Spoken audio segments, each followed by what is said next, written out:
तो चलिए सीधा क्वेश्चन पे आते हैं। बिजनेस इकोनॉमिक्स इजे क्या है? नॉर्मेटिव है, बिल्कुल इंटरडिसिप्लिनरी है, प्रैग्मेटिक है, तीनों है, तो option D all of these. Second, rationally of law of demand is क्या है? इन सब में देखिए कौन सा कंसर्निंग है लॉ ऑफ डिमांड से।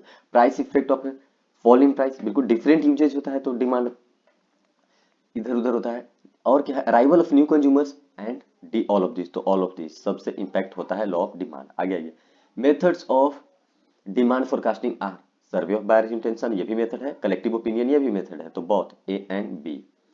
आगे आइए, entrepreneur has most important function है, तो एंटरप्रेन्योर का सबसे मोस्ट इंपॉर्टेंट फंक्शन जो है वो इनोवेटिव है, इनोवेशन। ठीक है। सी, पियर्स, पियर्स जो शॉप होता है वो, लीरिल एंड डव, तीनों क्या है? तीन कंपनियां मैन्युफैक्चर करती है, तीन नाम है। तो ये किस प्रकार का एग्जाम्पल है, कौन से मार्केट का? मोनोपोलिस्टिक कंपटीशन का, क्योंकि तीनों जो है वो सेम प्रकार की है लेकिन अलग अलग है। तीन कंपनियां चला रही है उसको, मोनोपोलिस्टिक कंपटीशन। मोनोपोलिस्ट कह रहा है कि डिफरेंट प्राइसेस चार्ज करती है, किस बेस पे?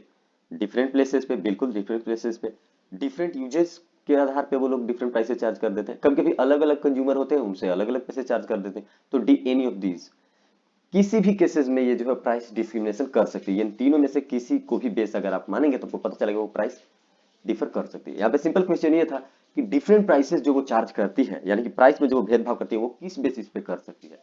तो डिफरेंट प्लेसेस पे कर सकती है, डिफरेंट यूजेस पे कर सकती है, डिफरेंट ग्रुप्स पे कर सकती है, तो कोई भी एनी ऑफ द अबव या ऑल ऑफ द अबव हो सकता था, लेकिन डी है एनी ऑफ द अबव, तो एनी ऑफ द अबव। अब ये variable that change before the real output changes are called, real output change होने से पहले, यानी कि कुछ चेंज नहीं हुआ उससे पहले जो चेंज हो जाती है उसे कहते हैं लीडिंग इंडिकेटर, यानी कि वो पीछे होती है। किधर गया? लीडिंग इंडिकेटर, सेवन का B. Eight, supply is the क्या है? तो सी में देखिए, जैसे ए में देखेंगे तो ये बोला है कि लिमिटेड रिसोर्सेज, बिल्कुल नहीं, रिसोर्स को थोड़े सप्लाई करते हैं, कॉस्ट ऑफ प्रोड्यूसिंग गुड को सप्लाई थोड़े करते हैं। और यहाँ पे देखिए relationship between the quantity supply and the price of good, हाँ ये सप्लाई होता है। और लास्ट में देखिए विलिंगनेस टू प्रोड्यूस, ये सप्लाई नहीं होता। तो सी, एट का c, relationship between quantity supplied, supplied ध्यान दीजिएगा, और जो प्राइस है उसका। Economic historical performance was reflected by, बाद में रिफ्लेक्ट किया जा रहा है, तो उसे क्या कहेंगे? लैगिंग इंडिकेटर, पीछे वाले को बाद में दिखा रहा है। Contraction of demand is the result of, किस चीज का रिजल्ट है कॉन्ट्रैक्शन? किस वजह से होता है कॉन्ट्रैक्ट हो जाना? वो होता है, आपको पता होगा कि decrease in the number of consumer से तो होता नहीं है बिल्कुल, यहाँ पे तो प्राइस मैटर करता है। अदर थिंग्स जो है वो कांस्टेंट होते हैं, तो कंज्यूमर से नहीं। डिक्रीज इन द प्राइस, बिल्कुल नहीं। प्राइस ऑफ रिलेटेड प्रोडक्ट, इससे क्या मतलब? तो डी नॉन ऑफ दीज हो जाएगा इसका आंसर। कॉन्ट्रैक्शन और एक्सपेंशन डिमांड का जो है वो इससे नहीं होता। आगे आइए, कॉस्ट ऑफ लिविंग इंक्रीजेस, कब इंक्रीज होता है? When business cycle is operating at its, किस फेज में बिजनेस साइकिल होता है? जब लिविंग, कॉस्ट ऑफ लिविंग थोड़ा सा इंक्रीज होती है, तो ये पीक लेवल पे होता है, बी। ठीक है, 11th का बी। 12th पे आइए, in the beginning economics was named as, क्या कहा जाता था इकोनॉमिक्स के बिगनिंग में? Political economy. The market price can not be influenced by seller under, किस केस में? मार्केट प्राइस जो है, जो प्राइस है उसको इन्फ्लुएंस आप नहीं कर सकते, वो आप नहीं कर सकते परफेक्ट कंपटीशन, क्योंकि उसका प्राइस ऐसा रहता है सीधा, कॉस्ट भी ऐसा ही सीधा रहता है, तो इस पे जो है आपको पता नहीं चलता कि प्राइस का। Time element was conceived bye, किसने टाइम एलिमेंट दिया है? मार्शल साहब दिए। आगे आइए, 15, हाँ, the pure monopolist in the long run can make pure profit, क्यों कर पाता है एक मोनोपोली? क्योंकि उसका लॉन्ग रन एवरेज कॉस्ट कम हो जाता है। देखिए यहाँ पे साफ लिख दिया है लॉन्ग रन में, तो लॉन्ग रन यानी कि long run average cost, long run average cost में इसका जो है वो कम हो जाता है जब ये लॉन्ग रन तक चलता है। ठीक है, तो लो एवरेज कॉस्ट जो होता है वो डाउन हो जाता है, इस कारण से वो प्रॉफिट कर पाता है। Law variable proportion is related to बहुत, what are the central problem of economy? What to produce, how to produce and methods to produce, कितना कंट्रीब्यूशन का, सब सेंट्रल प्रॉब्लम्स है, तो d all of the above. आगे, which of the following is not the demerit of capitalism, capitalism का demerit नहीं है, यानी कि जो मेरिट है। ठीक है, there is usually high degree of operative efficiency under the capitalism, हाँ एफिशिएंसी तो हाई होती है, ये मानना पड़ेगा। ऑपरेशन जो है वो अच्छे से करते हैं। ठीक, ये पे मार देते हैं और आगे भी देख लेते हैं क्या। Under capital there is a prudence of property रहती है, राइट टू प्रॉपर्टी, ये क्या हो गया? ये तो डिमेरिट हो गया। और इनकम इनक्वालिटी, ये भी डिमेरिट है, और इससे जो है वो मोनोपोली बन जाता है, ये भी डिमेरिट है। तो मेरिट क्या था? ए पूछा था, विच इज नॉट द डिमेरिट, तो ए इसका मेरिट था कि ऑपरेटिव एफिशिएंसी होता है। अब मैक्रो इकोनॉमिक्स, मैक्रो इकोनॉमिक्स इसे क्या कहते हैं? एग्रीगेट इकोनॉमिक्स, क्योंकि ये ओवरऑल स्टडी होता है। Substitution effect will be longer, कब लॉन्गर होगा substitution effect? When there is lower inconvenience while switching the substitute, but problem नहीं होगा स्विच करने में। देखिए सब्स्टिट्यूशन का मतलब क्या होता है कि दो गुड्स को खरीदना ये था, आप खरीद भी रहे हैं, एक सामान की जगह दूसरे सामान खरीद रहे हैं, तो ये ज्यादा कब होगा? जब इधर उधर खरीदना, दूसरा सामान खरीदना आसान होगा, बिल्कुल ये सही बात है। The goods are closer substitute, बिल्कुल क्लोज है दोनों गुड्स, तब भी होगा।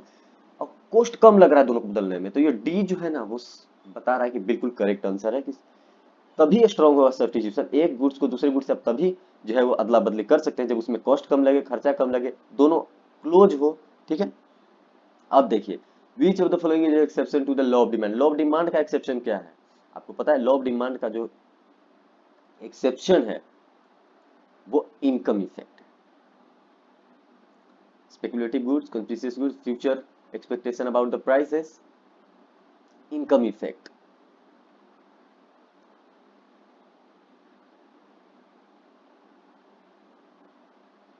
if the price, क्या था question? which of the following is the exception to the law of demand? species, if the price of A rises by 10%, अच्छा, and demand for B increases by 15%, then the क्या है cross elasticity will be. देखिए 10% से A का rise कर रहा है, B जो है ना वो 15% से, यानी कि 1 and 1.5, A 1 and 0.5 positive A, oh B में भी 1.5 था क्या, लेकिन इसका आंसर 1.5 ही होगा। ये 23 का देखते हैं। What are the limitations of consumer surplus? Consumer surplus मतलब जितना पैसा देना चाहता था कंज्यूमर उसे ज्यादा दे दिया क्योंकि उसको गुड्स अच्छा मिला, तो उसका लिमिटेशन क्या है? Limitation, consumer surplus can not be measured, क्या है? प्रीसियसली, बिल्कुल ये तो सही बात है, नहीं कर सकते precisely. The consumer surplus derived from commodity is affected availability of substitute. Substitute अगर अवेलेबल है तो उसमें थोड़ा सा दिक्कत हो जाएगा हमें कंज्यूमर सरप्लस लेने में, तो ये ए एंड बी जो है वो सही answer.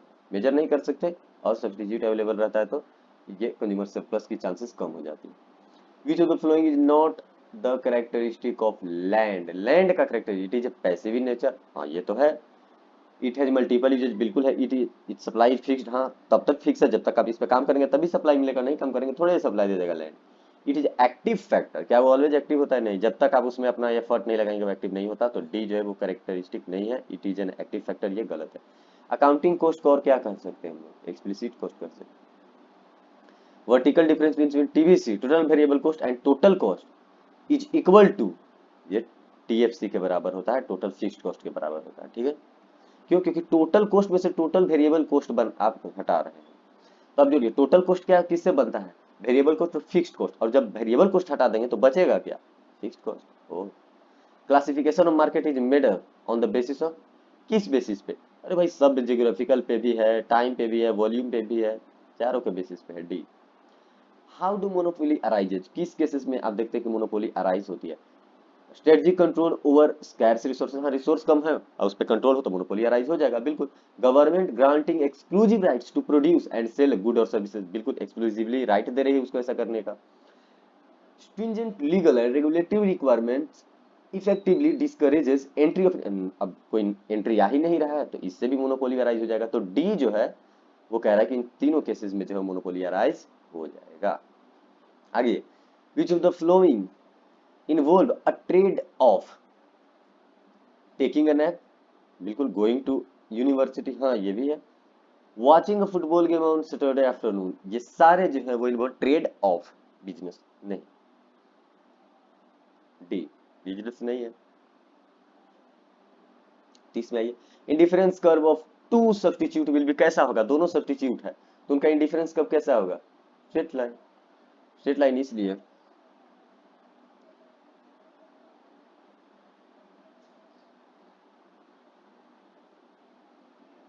स्विची model is related to which market form? Sweezy जो है वो ओलिगोपोली से रिलेटेड है, सब कोई जानता है। Sweezy model, price discrimination can not persist under which market form? किस मार्केट में प्राइस डिस्क्रिमिनेशन नहीं आ सकती? तो भाई परफेक्ट कंपटीशन में, इसमें प्राइस पता ही नहीं चलता, प्राइस कॉस्ट सब कुछ ऐसे स्ट्रेट होता है। Law variable proportion, how many stages are there? Law of variable proportion में कितने स्टेजेस हैं? अरे 3 है भाई, increasing, decreasing, negative. At the stage where negative return sets, negative return जहाँ सेट होती है कब, जब एमपी जो है मार्जिनल प्रोडक्ट निगेटिव हो जाता है, वो निगेटिव, उसके बाद जो है निगेटिव रिटर्न हो जाती है, ये निगेटिव रिटर्न आ गया। ये minimum assured price to the farmers to purchase their output by the government is called, इसे क्या कहते हैं, सपोर्ट प्राइस, की कम से कम इतना प्राइस जो है आपका जो है वो कम कर देते हैं, मिनिमम कर देते हैं, ठीक है, मिनिमम है, मिनिमम एश्योर्ड प्राइस जो है जो हम चार्ज करते हैं तो उसे कहते हैं सपोर्ट प्राइस, गवर्नमेंट करती है ऐसा किसानों पे। The income elasticity luxurious, luxurious goods का इनकम इलास्टिसिटी क्या होगा, हाईली इलास्टिक है, क्यों, क्योंकि इसका प्राइस जैसे ही बढ़ेगा तो आप उसको नहीं खरीदोगे, नहीं नहीं नहीं हम इसे नहीं खरीदेंगे, आप शिफ्ट कर जाओगे, तो इलास्टिसिटी का मतलब वही होता है कि कितना इंपैक्ट कर रहे हैं आप प्राइस बढ़ने से, elasticity greater than 1। Unique supply curve is monopoly is not due to, किस कारण से यूनिक सप्लाई कर्व मोनोपोली नहीं होता, when P is greater than, marginal cost से ज्यादा हो, ठीक है, मार्जिनल कॉस्ट कम हो तो उस केस में जो है मोनोपोली नहीं होता। आगे आइए, average revenue is different from marginal revenue under which form of market, किस मार्केट में वो डिफरेंट होते हैं, परफेक्ट कंपटीशन में तो मैंने बताया सब कुछ सेम होते हैं, बहुत परफेक्ट कंपटीशन से रिलेटेड क्वेश्चन है इस बार एमटीवी में, ठीक है, मोनोपोली में होते हैं बिल्कुल, मोनोपोलिस्टिक में होते हैं बिल्कुल, परफेक्ट कंपटीशन में नहीं होते, यानी A and B, D, D हो गया 38 का डी, मोनोपोली और मोनोपोलिस्टिक में होते हैं। In monopoly cross elasticity of product is हमेशा जीरो होता है, सेम प्रकार के प्रोडक्ट है तो शिफ्ट होकर कहाँ आप जाइएगा। Innovation theory is propounded bye, कौन दिया है, कंप्यूटर दिए हैं इनोवेशन। आगे आइए, IT bubble burst of 2000 example of business cycle में दिया हुआ है, ओके 41 का है। 42 विच of the following market cartels can be formed, cartel मतलब एक ग्रुप की तरह आ जाते हैं, तो ये तो ओलिगोपोली का फीचर है। मोनोपोली कंपटीशन थ्योरी आर्किटेक्ट बॉन्च किसने दिया है, मोनोपोलिस्टिक कंपटीशन चैम्बर्लिन दिए। स्नोब इफेक्ट एक्सप्लेन्ड एज, क्या होता है snob effect, function of consumption of others, सामने वाले को देखकर आप खुद का स्टॉप कर देते हैं, snob effect. The rate at which the consumer is prepare to exchange goods X and Y, उसे क्या कहेंगे, मार्जिनल रेट ऑफ सब्स्टिट्यूशन, जिस रेट पे आप एक्सचेंज करने की बात करें, सब्स्टिट्यूशन मतलब एक्सचेंज। आगे आइए, 46 cost of living increase when business cycle is operating at, अब देखिए वो फिर से वही क्वेश्चन आ गया, spending,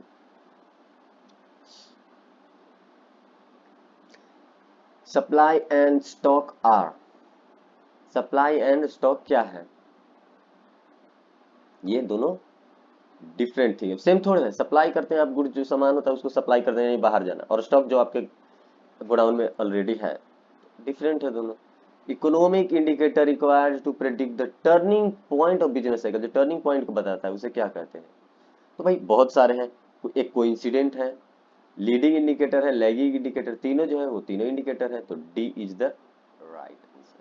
normative economic can be better explain through fairness to tax, अच्छा incident to tax, effect of tax on incentive to work, what should be या व्हाट वुड बी, ऐसा अगर होता है तो उसे क्या कहते हैं हम, नॉर्मेटिव कहते हैं, ठीक है, तो फेयरनेस टू टैक्स, टैक्स के प्रति कितना फेयरनेस हो रही है, क्या कितना फेयर वो है, ये चीज बताता है नॉर्मेटिव इकोनॉमी, ठीक है। For given good the Engel curve is, Engel curve कैसा होता है, ये नेगेटिवली स्लोप्ड हो जाता है, गिवन गुड है। If the monopolist incurs losses in the short run then in the long run क्या होगा इसका, कुछ भी हो सकता है, रह भी सकता है बिजनेस में, बाहर भी जा सकता है, टूट भी सकता है, कुछ भी हो सकता है, any of the above is possible, monopolist है और लॉसेस हो रही है शॉर्ट रन। आगे ग्लोबलाइजेशन इंडिकेट, क्या इंडिकेट करता है, इंटीग्रेशन इंटीग्रेट करता है, क्योंकि ग्लोबलाइजेशन में हम सामानों को दूसरे देशों से लाते हैं, फिर उस देशों से उसमें मार्केटिंग हो रहा है, तो इंटीग्रेट कर रहा है। अब देखिए, elasticity of supply to the degree of responsiveness of supply of a good to changes in its, किसके प्रति, इलास्टिसिटी ऑफ सप्लाई जो है वो क्या बतलाता है, responsiveness of supply of goods to changes in its, किस चीज से, प्राइस, प्राइस के चेंज होने से कितना सप्लाई पे इम्पैक्ट पड़ रहा है, रिस्पॉन्स कर रहा है कितना सप्लाई, ये और प्राइस के चेंज होने से ये बताता है इलास्टिसिटी ऑफ सप्लाई, तो बी 53 का। चलिए 54 मोनोपोसोनी मार्केट एंड मोनोपोली मार्केट जब दोनों जुड़ जाते हैं तो क्या बन जाता है, ये बायलेटरल मोनोपोली मनी मार्केट बन जाता है। D, bilateral money market. आगे आइए, consumer under income effect. Income effect के अंदर कंज्यूमर क्या होता है, वो इंडिफरेंस कर्व जो होता है ना उसी पे वो दौड़ता रहता है, तो moves along the original indifference curve. क्यों, क्योंकि जिससे ज्यादा उसको मिलेगा वो सामने वाले को, पहले वाले को छोड़ेगा, सामने वाले को ज्यादा ग्रैब करेगा, तो along with the original indifference curve वो मूवमेंट करेगा। आगे आइए, which is not the external cause of business cycle. Business cycle का एक्सटर्नल काउजेस क्या क्या नहीं है, टेक्नोलॉजी बिल्कुल है, पॉपुलेशन बिल्कुल है, और ये क्या, टेक्नोलॉजी शॉक। देखिए दो दो ऑप्शन एक ही मिटा दिया, तो मनी सप्लाई जो है हमारा इंटरनल है, तो बाकी सारे एक्सटर्नल थे। Money supply internal. Which is the feature of monopolist competition. कौन सा फीचर है, लार्ज नंबर ऑफ सेलर्स, हाँ होते हैं। प्रोडक्ट्स, प्रोडक्ट डिफरेंशिएशन, मोनोपोली, हाँ मोनोपोलिस्टिक में होता है। फ्रीडम ऑफ एंट्री एग्जिट होता है, तो डी, जो आजकल के मार्केट है उसकी बात कर रहा है। Total utility is maximum when marginal utility is zero, ये तो हर कोई जानता है। स्टॉक एक्सचेंज कैसा है, रेगुलेटेड मार्केट है, हम लोग जानते हैं, रेगुलेशन रेगुलेट करता है कि कैसे आपका जो है वो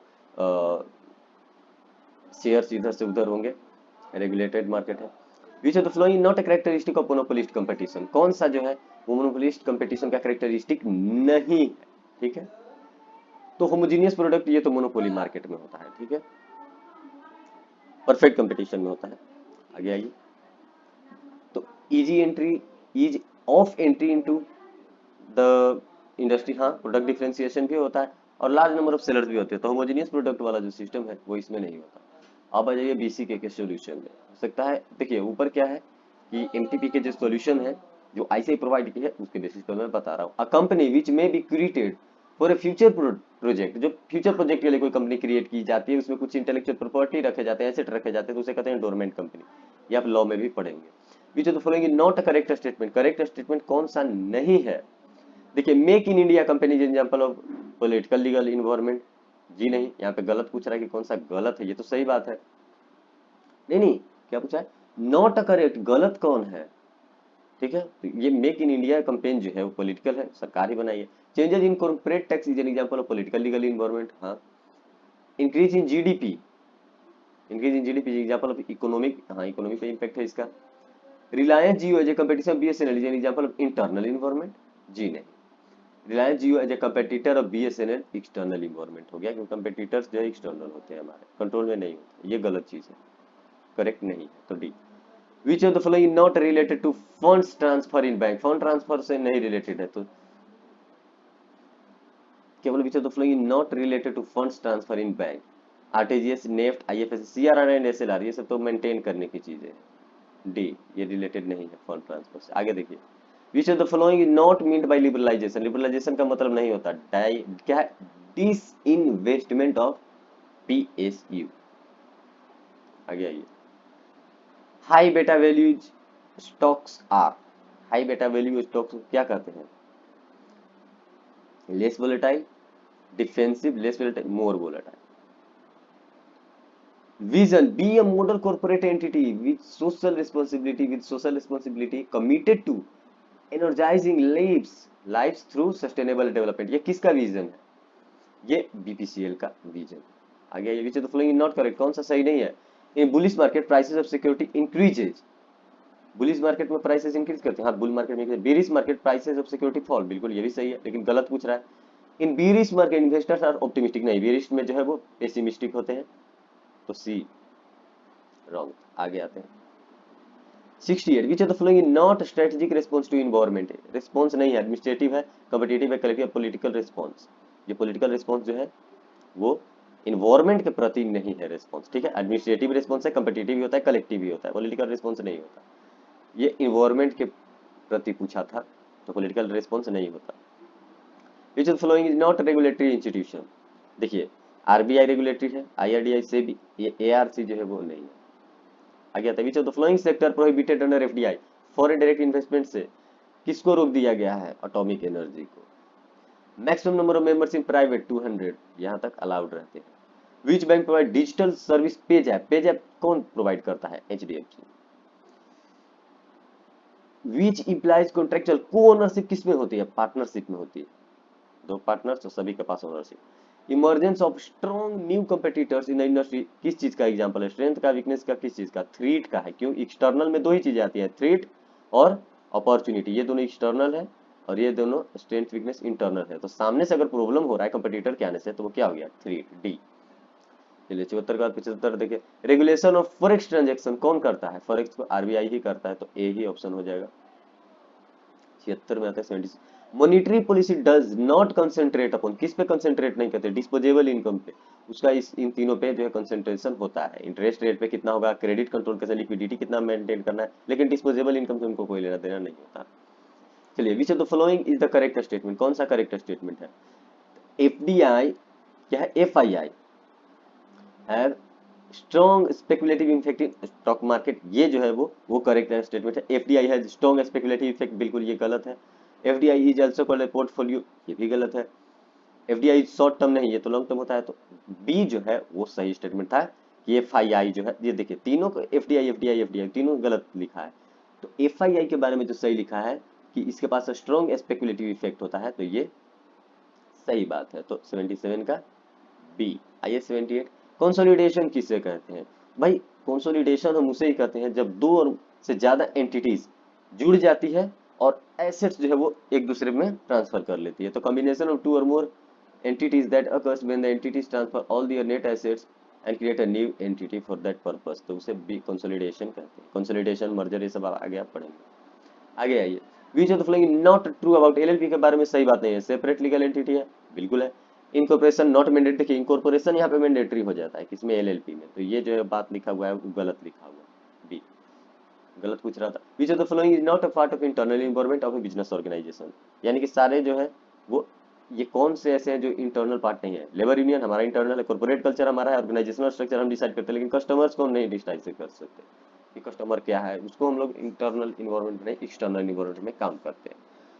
to be the leading provider of financial services in India and major global bank, किसका विजन है? ये आईसीआईसीआई बैंक का विजन है कि हमें ग्लोबल बन के रहना है। Economic activities are based on the concept, किस कॉन्सेप्ट पे? अल्ट्रुइज्म नहीं, रेशनैलिटी, रेशनैलिटी पे। आगे आइए, Amazon in India has its registered office, कहाँ पे? हैदराबाद पे अमेजन का। आगे आइए, a company is set to undergo, किस सिचुएशन में मतलब वो कंपनी क्या होती है? जब when its assets are sold off piecemeal rather than one single operating entity, asset sale कर दिया गया बेचारा, तो ये लिक्विडेशन के कगार पे आ गया, खत्म है इसका कहानी, ये खत्म होने वाला है। तो लिक्विडेशन है, किसी के साथ जुड़ा थोड़े। Marketing, finance, operation, human behaviour, ये सारे जो है ना वो किस चीज प्रकार के डायमेंशंस को बताते हैं, किस प्रकार के डोमेन को बताते हैं बीसीके में? तो ये बताते हैं इक्लेक्टिक को। फ्रंट पेज में ही जब आप बीसीके का चैप्टर 1 उठाएंगे तो ये चीज लिखी हुई है। Gain, gain for the one is loss for someone else, एक के लिए प्रॉफिट मतलब जरूरी नहीं कि सामने वाले के लिए भी प्रॉफिट, सामने वाले के लिए लॉस भी हो सकता है। This concept can be understood by which of the characteristic of the business environment? Business environment dynamic है, ठीक है, डायनेमिक मतलब चेंज होता है, तो उससे थोड़े मतलब है कि एक के लिए प्रॉफिट एक के लिए income. It has far reaching impact, ये बहुत आगे तक जाता है। इट हैज मल्टी फेसेटेड, अलग अलग तरीके का इसका चेहरा है, एक जगह प्रॉफिट दूसरी जगह पे लॉस। 86 का सी।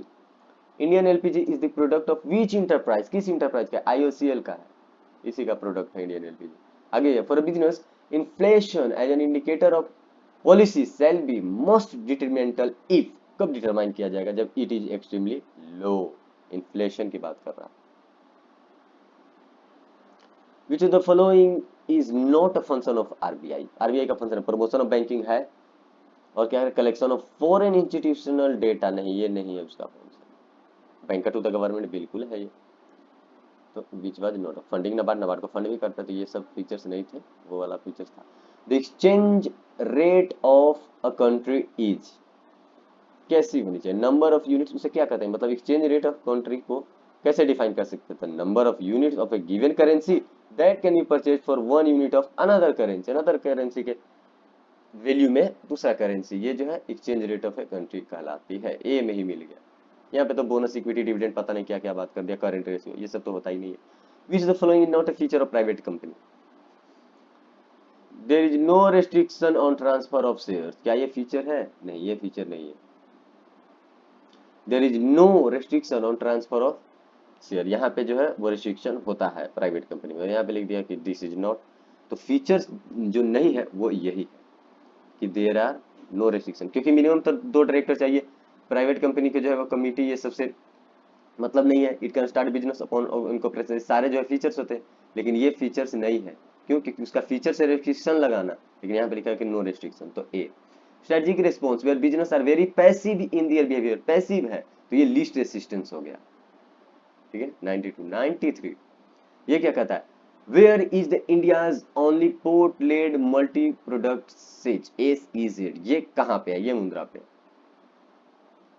विच is the following is one of the most significant macro policy indicator. देखिए मैक्रो पॉलिसी इंडिकेटर की बात कर रहा है, macro that impact business.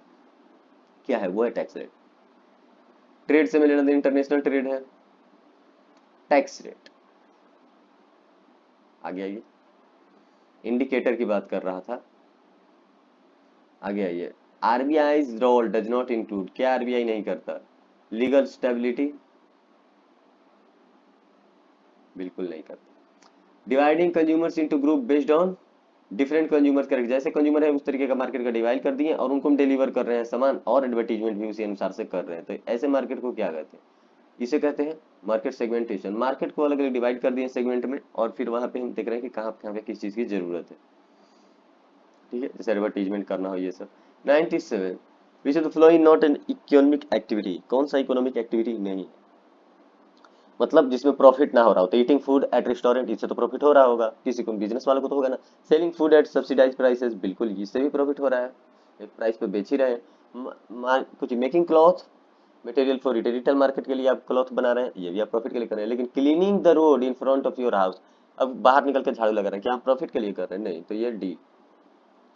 And ये external factors affecting a business environment is also referred to as factors। कैसे factors होते हैं? कंट्रोलेबल या अनकंट्रोलेबल? एक्सटर्नल फैक्टर्स हैं तो अनकंट्रोलेबल हो गए। 99 spreading fixed cost over a large number of unit to reduce the per unit cost, उसे क्या कहते हैं? पर यूनिट कॉस्ट रिड्यूस हो रहा है हमारा, ठीक है, फिक्स कॉस्ट बढ़ रहा है, इकोनॉमी ऑफ स्केल। इसमें क्या होता है? हमारा जो है पर यूनिट जो मैन्युफैक्चर कर रहे हैं तो उस पर कॉस्ट कम लगता है। क्यों? क्योंकि हमारा सामान जो जो एसेट है वो अच्छा था, मशीन अच्छा था, इकोनॉमीज ऑफ स्केल, स्केल बढ़ रहा है। SEBI is the affects authority for setting rules for किसके लिए? कैपिटल मार्केट के लिए। सेबी तो कैपिटल मार्केट के लिए होती है। आई होप सब कुछ आपको समझ में आ गया होगा। और हाँ, टेंशन मतलब पास हो जाओगे, इसकी टेंशन बिल्कुल नहीं लेना। एमटीपी जैसा है बिल्कुल ऐसा ही आता है, थोड़ा बहुत इधर उधर चेंज करके आएगा। पूरा मॉड्यूल के अगर आप एमटीपी देख, जो बैक साइड पे क्वेश्चन है वो कर ले, और अभी का जो 2 एमटीपी है, 2 3 इतना, और एक तो पास्ट ईयर भी, तो आई थिंक कि आपका 90 प्लस तो कंफर्म हो ही जाएगा, यहीं से सारे क्वेश्चंस आ जाते हैं। Thank you. और हाँ, अगला एमटीपी का भी सोल्यूशन आएगा, अकाउंट का भी आप सोल्यूशन चैनल पे चेक कर सकते हैं, लॉ का भी चेक कर सकते हैं, तो भूले नहीं।